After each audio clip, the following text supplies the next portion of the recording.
Did you know 3 cows can generate enough heat to warm a small house? Their superpowers come from a unique partnership with ruminal microbes, allowing them to transform poor quality feed into highly nutritious food. But like any superhero, cows have a vulnerability. Today's newsletter will explore how these living thermal power stations maintain their body temperature and what happens when scorching temperatures tip the balance. Heat, a cow's kryptonite. Cows have superpowers. Humans and cows share a long history, with humans relying on these animals for a stable food source. The symbiotic relationship between cows and their ruminal microorganisms is crucial to produce highly nutritious food from poor quality feed, using plants, stems, and byproducts that are unsuitable for other production animals. Consequently, they play a substantial role as a valuable source of food. A four-legged heating power station. The cow is a so-called homeothermic animal. That is, they can maintain their body temperature through metabolic activity. With a constantly active metabolism, cows are excellent feed-to-food converters. However, these superpowers come at a cost. They generate an incredible amount of heat. In an adult cow, this can be almost 1.2 kilowatt hours of heat, enough to theoretically heat a small house with the excess heat from 3 cows, a fact that has been exploited by farmers for centuries. A cow's metabolism is a complex interplay of microbial activity and physiological efficiency, which generates heat from a basal metabolism, activity, digestion, and production. Basal metabolic heat comes from basic cell functions that keep the body alive.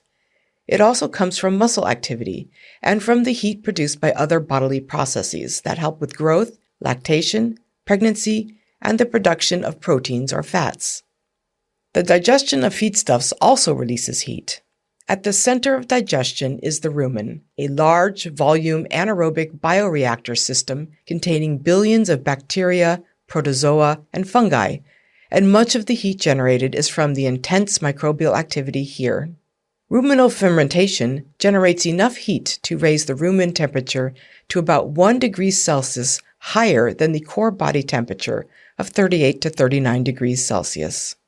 These microorganisms in the rumen break down carbohydrates from the diet fermentation into volatile fatty acids, VFAs, such as acetate, propionate, and butyrate. These VFAs are absorbed through the lumen wall and are used by the cow as a primary source of energy, generating more heat through processing, particularly during gluconeogenesis in the liver. This makes the cow a true thermal power station on 4 legs. When superpowers fail. Although a biomechanical masterpiece, the dairy cow is vulnerable to high ambient temperatures. As soon as the temperature rises, her finely tuned balance of heat production and loss is disrupted, and the consequences can be severe. Heat stress, the invisible kryptonite of dairy cows worldwide, has a significant impact on their health, welfare, and production. Thermoregulation is the process of maintaining core body temperature within a narrow range and is thought to optimize organ and system function. Homotherms, such as cows, control the exchange of heat between their body and the environment so that the heat gained from metabolism is balanced by the heat lost to the environment. In this way, body temperature remains stable. The relationship between core body temperature and the temperature of the environment can be described in terms of several zones that distinguish different physiological responses. The narrowest zone is the thermoneutral zone, TNZ. This zone describes the cow's comfort zone. Within the thermoneutral zone, they do not need to expend additional energy to keep their body temperature stable. Heat production and heat loss are in a harmonious balance. On the other side of the TNZ is the temperature range at which heat balance can be achieved, but the metabolic rate or evaporative heat loss will change to maintain balance. In this range, metabolic heat increases at low temperatures and evaporative cooling increases at high temperatures. As such, a homeotherm is under thermal stress whenever it is outside of its TNZ. A dairy cow's TNZ is between approximately 5 to 20 degrees Celsius, although when lactating, they can withstand much lower temperatures. Conduction, convection, radiation, and evaporation are just some of the ways cattle can dissipate heat. The difference between a cattle's body temperature and the ambient temperature determines the success of these techniques and can quickly reach its limits. When the outside temperature rises in combination with high humidity, thermal stress often reaches critical levels as evaporation becomes negligible.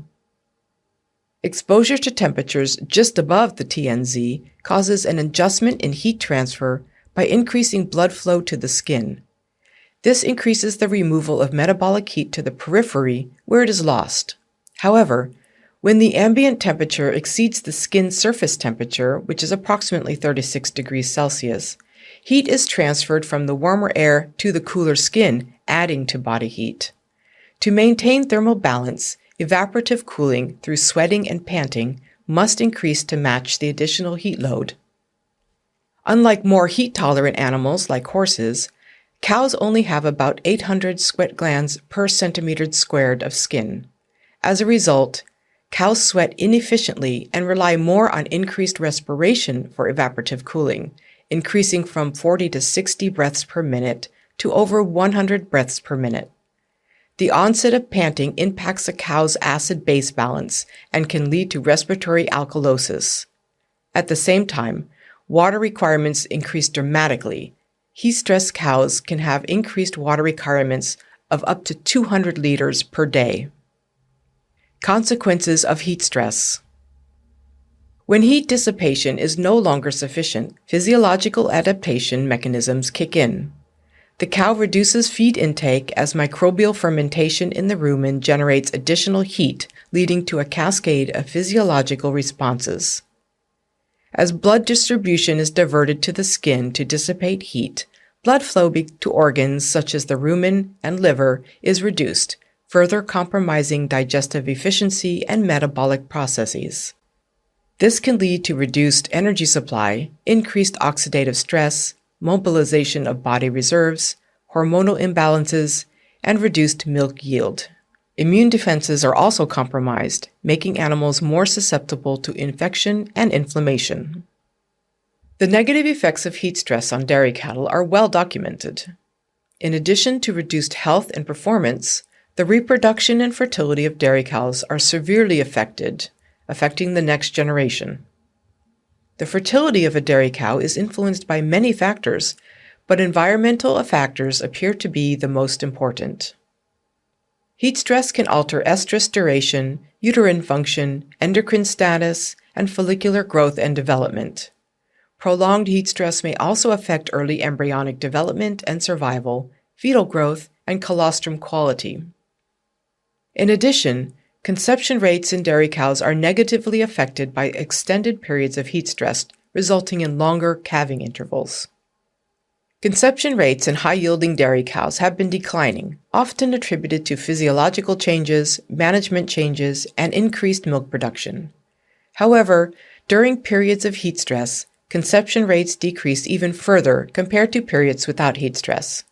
One study found up to a 23% decrease in conception rates for heat-stressed cows compared to non-heat-stressed cows, and another found that body temperatures of greater than 39.1 degrees Celsius cause conception rates to drop from 21% to 15%. Finally, a third study found that exposure to heat stress 3 weeks prior to artificial insemination can negatively affect conception rates. Only in the TNZ can dairy cows reach their full genetic potential at the lowest physiological cost and highest productivity. Counteracting the effects of a cow's kryptonite. There are several different approaches to significantly reduce the pressure of heat stress on cows. They all have the same goal. How can I get my herd to suffer fewer losses and less heat stress during hot periods? These approaches range from housing conditions, such as the correct placement, orientation, and strength of fans and spray systems, to management with adapted feeding times, to our specialty, feed technology. We are researching innovative approaches, including the use of phytogenic additives, to support the cow's natural metabolic processes and sustainably reduce heat stress.